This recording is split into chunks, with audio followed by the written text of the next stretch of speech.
আজকে দেখা যাচ্ছে হাদিকে যখন সিঙ্গাপুরে নিয়ে যাওয়া হয়েছে, পুরো দেশের মানুষ কেঁদে কেঁদে ভালোবাসায় তার জন্য দোয়া করছেন।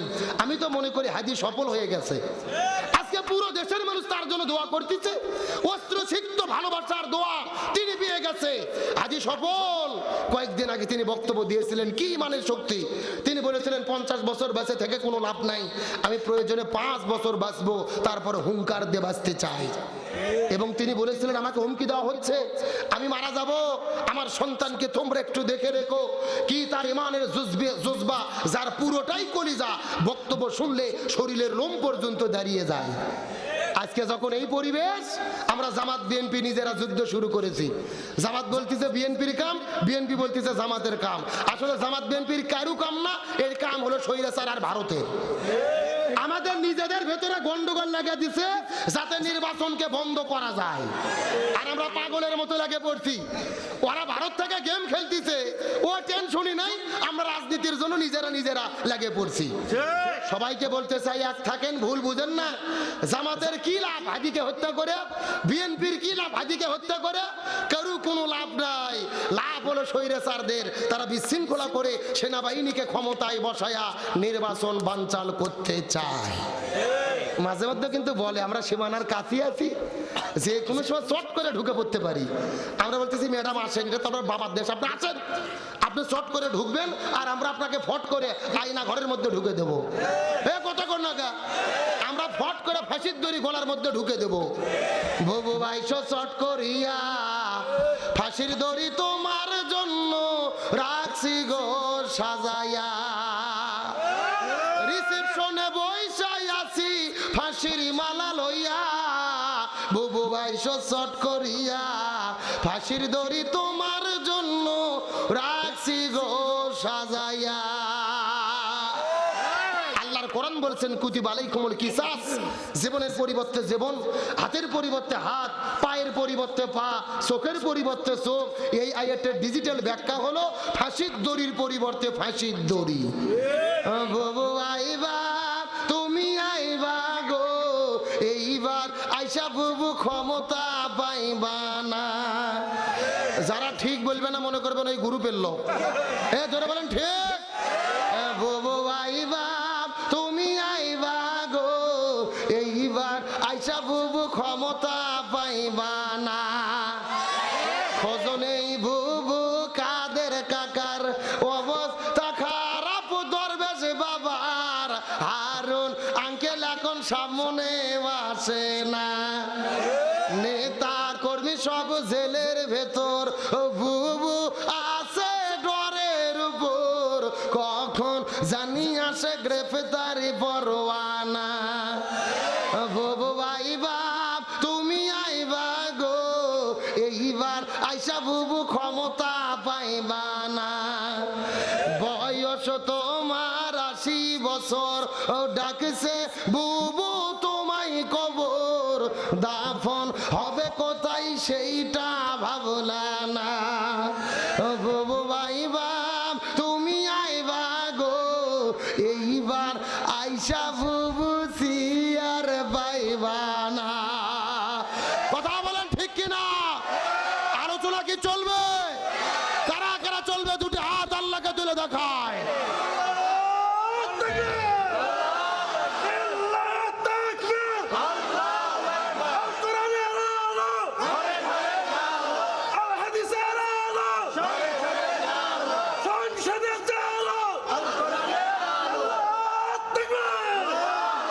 আলহামদুলিল্লাহ বলেন।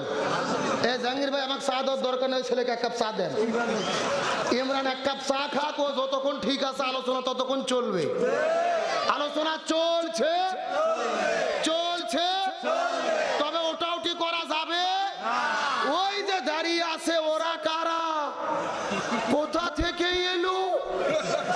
এই যুবক ছেলেবেলা ঢেনে আসো, অত সহজ ভাবো না ওয়াজ এখনই শেষ হবে। প্রয়োজনে আজকে ফজর পর্যন্ত করে কালকে ট্রাস্টেডটা করে একসাথে যাবো। এ কথা কর না গা, আলোচনা চলছে, তবে ওটাউটি করা যাবে। আপনারা কি কষ্ট পেয়েছেন? তবে একটা তথ্য শোনেন, এই হাজিকে যে গুলি করেছে, যে ঘাতক ফাইসাল করিম, সে ভারতে পালিয়ে যাবার পরে সেলফি উঠাই ফেসবুকে ছাড়তিছে, মানে ওদের মিশন সাকসেস, ওরা সাকসেস হয়ে গেছে।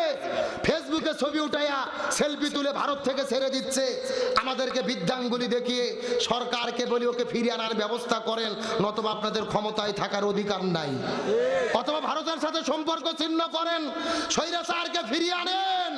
প্রকাশ্য বলতে চাই, এইভাবে যদি একে ছাড় দেওয়া হয়, বাংলাদেশে একের পর এক তারা বলেছে টার্গেট নিয়েছে 70 জনকে তারা হত্যা করবে, এরকম নাকি তালিকা করেছে। মাঝে মধ্যে আমিও একটু স্বৈরাচারের বিরুদ্ধে বলি, আমাকেও হুমকি দেয়, হোয়াটসঅ্যাপে ফোন দিয়ে মোবাইলে ফোন করে হুমকি দেয়। আমি বলতে চাচ্ছি, এই যে তারা বলতেছে আমরা 70 জনের লিস্ট করেছি, যদি এই প্রথমটার বিচার আমরা করতে না পারি, অবশ্যই তারা পরবর্তীতে আরো বিশৃঙ্খলা করবে। এই জন্য আমাদের একতাবদ্ধ থাকার দরকার আছে না নাই? এই জন্য বলি, জামাত বিএনপি চরমোনা হেফাজত খেলাফত দয়া করে দলাদলি করেন না, দেশে বাঁচতে চাইলে একসাথে থাকতে হবে। আল্লাহ তাআলা আমাদের সঠিক বুঝ দান করুক, বলেন আমিন। এই যে আজকে খালেদা জিয়া অসুস্থ, তিনি হসপিটালে পড়ে আছেন, এবার কেয়ার হসপিটালে, তামাম দেশের মানুষ তার জন্য দোয়া করতেছে না? তার কারণ খালেদা জিয়া শুধু বিএনপির নেত্রী না, পুরো দেশের নেত্রী। জামাত ইসলাম দোয়া করেছে, শিবির দোয়া করেছে, তাকে বলে আপোষহীন দেশ নেত্রী, সবাই তার জন্য দোয়া করেছে, আমরাও দোয়া করি আল্লাহ খালেদা জিয়াকে সুস্থ করুক, বলেন আমিন। আল্লাহ তাকে স্বাভাবিক জীবনে ফেরার তৌফিক দিক, বলেন আমিন। আল্লাহ হাদি ভাইকে সুস্থ করে আবারও দেশে ফেরার তৌফিক দিক, বলেন আমিন। ইবাদত কত প্রকার? কি 5 প্রকার? জোরে বলেন কত প্রকার? ব্যক্তিগত ইবাদত, পারিবারিক ইবাদত, সামাজিক ইবাদত বুঝানোর জন্য আপনাদের কথা বলতেছি। আমার বন্ধুগণ, মুসলমান ভাইরা গভীর মনোযোগ লক্ষ্য করুন। এই যে আব্দুল্লাহ ইবনে মুবারক সামাজিক ইবাদত পালন করলেন, কিন্তু তার সম্মান মর্যাদা বৃদ্ধি করে দিলেন কে? আল্লাহ। আর জোরে বলেন, কথাটা সুন্দর করে বোঝার চেষ্টা করবেন। এই আব্দুল্লাহ ইবনে মুবারক এই দুনিয়ার মধ্য থেকে যেদিন বিদায় নিয়ে চলে গেলেন, তার মৃত্যুর পরে হাজার হাজার লক্ষ লক্ষ মানুষ তার জানাজায় চলে আসলো, তার জন্য কান্না করে করে করে করে দোয়া করে। এখন আপনাদের জিজ্ঞাসা করি, বলেন তো, এ পাবনার মুসলমান, এই বাংলাদেশের ভেতরে ভালো মানুষেরা যখন বিদায় নিয়ে চলে যায়, মানুষেরা কান্না করে দোয়া করে কি করে না? এই যে কোরআনের বাকি শহীদ আল্লামা দেলোয়ার হোসেন সাইদি, এই জমিনের মধ্য থেকে তাকে বিদায় করে দেওয়া হলো। জালেমেরা জানাজার নামাজ পর্যন্ত পড়তে দেয় নাই, কবরের জিয়ারত পর্যন্ত করতে দেয় নাই, কিন্তু আল্লামা সাইদি মারা যাওয়ার পরে এই দেশের হাজার হাজার লক্ষ লক্ষ মা বোনেরা রোজা থেকে তার জন্য দোয়া করেছে, তাহাজ্জুদ নামাজ পড়ে তার জন্য দোয়া করেছে, পুরো পৃথিবীর ইমানদার মুসলমানেরা তার জন্য দোয়া করেছে। কিন্তু এই দেশের ভেতরে এমনও নেতা মরে যায়, এমনও এমপি মন্ত্রী মরে যায়, যারা মরে যাওয়ার পরে মানুষ ইন্না লিল্লাহ বলে না, অনেকেই খুশির ঠেলায় বলে আলহামদুলিল্লাহ। এ কথা বলেন, অথচ আল্লাহর কোরআন বলেছেন, আল্লাযীনা ইযা আসাবাতুহুম মুসিবা, যখন তোমাদের মধ্যে বিপদ বালা মুসিবত আসবে, মানুষ মরে যাওয়ার কোনো খবর আসবে, তখন তোমরা বলবা ইন্না লিল্লাহি ওয়া ইন্না ইলাইহি রাজিউন। কিন্তু আপনি মরে যাওয়ার পরে মানুষ ইন্না লিল্লাহ বলে না, এটা জান্নাতি ব্যক্তির মৃত্যুর আলামত নয়। আমার নবী হাদিস শরীফের মধ্যে বলে, একজন মানুষ বিদায় নেওয়ার পরে মানুষেরা যদি কান্না করে করে তার জন্য দোয়া করে, এটা জান্নাতি ব্যক্তির মৃত্যুর আলামত। কিন্তু কোনো মানুষ মারা যাওয়ার পরে মানুষেরা তার মৃত্যুতে যদি খুশি হয়, এটা ভালো মৃত্যু নয়, এটাই হলো জাহান্নামী ব্যক্তির মৃত্যুর আলামত। এই জন্য একজন কবি বলেছেন, যেদিন তুমি এসেছিলে ভবে কেঁদেছিলে, তুমি হেসেছিল ভুবন, এমন জীবন তুমি করিবে গঠন, মরণে হাসিবে তুমি কাঁদিবে ভুবন।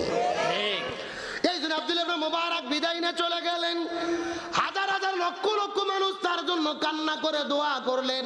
তার লাশটা যখন কবরের মধ্যে দাফন কাফন হয়ে গেল, গভীর রজনীতে লক্ষ্য করে দেখে আব্দুল্লাহ ইবনে মুবারকের একটা বন্ধু ছিলেন, ওই বন্ধুটা স্বপ্নের মধ্যে দেখে আব্দুল্লাহ ইবনে মুবারক ওই জান্নাতের বাগানের মধ্যে ঘুরে বেড়াইতেছে। এই দৃশ্য দেখার পরে মনে বড় আনন্দ লেগে গেল, কিন্তু লক্ষ্য করে দেখলেন আব্দুল্লাহ ইবনে মুবারকের মনটা খারাপ, তিনি মন খারাপ করে জান্নাতের বাগানের মধ্যে বসে আছে। বন্ধু জিজ্ঞেস করে বললেন, ভাই তোমার মনটা খারাপ করার কারণ কি তোমার কাছে জানতে চাই, বলো তো দেখি। আব্দুল্লাহ ইবনে মুবারক বলে, যদি জানতে চাও মনোযোগ দিয়ে শুনে নাও। আমি যেদিন মারা গেছি আমার বাড়ির পাশে একটা কামারের বাড়ি ছিল, ওই কামারটাও একই দিনে মারা গেছে। আমি যেদিন মারা গেলাম কামারটাও একই দিনে মারা গেল। আমাদের দাফন কাফনটাও একসাথে হলো।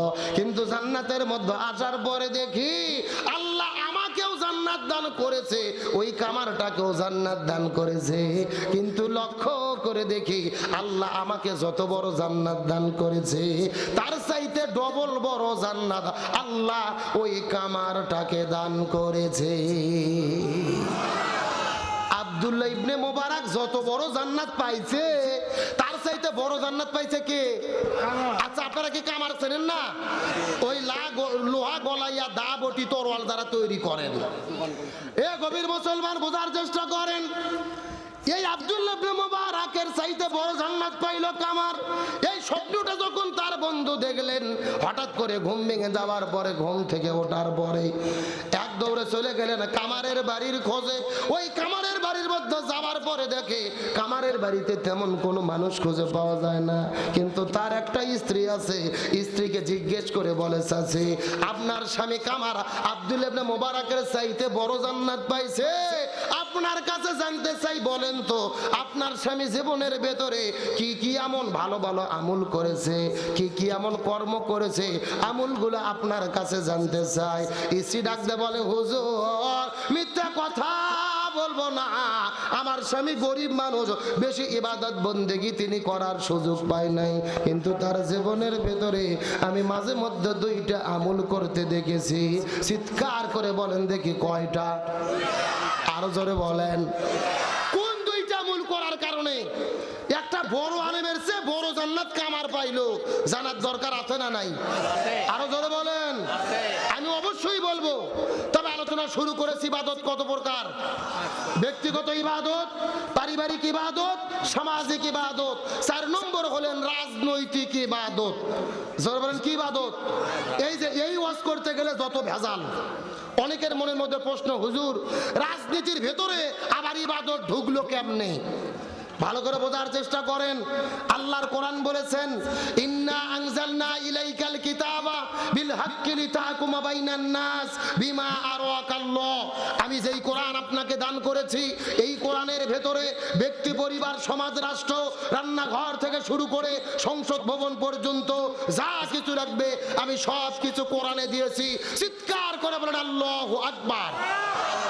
তাহলে আমি যখন বলবো সব সমস্যার সমাধান, আপনারা বলবেন দিতে পারে আল কোরআন। বললে কি কষ্ট হবে? সবাই বলেন সব সমস্যার সমাধান, সব সমস্যার সমাধান।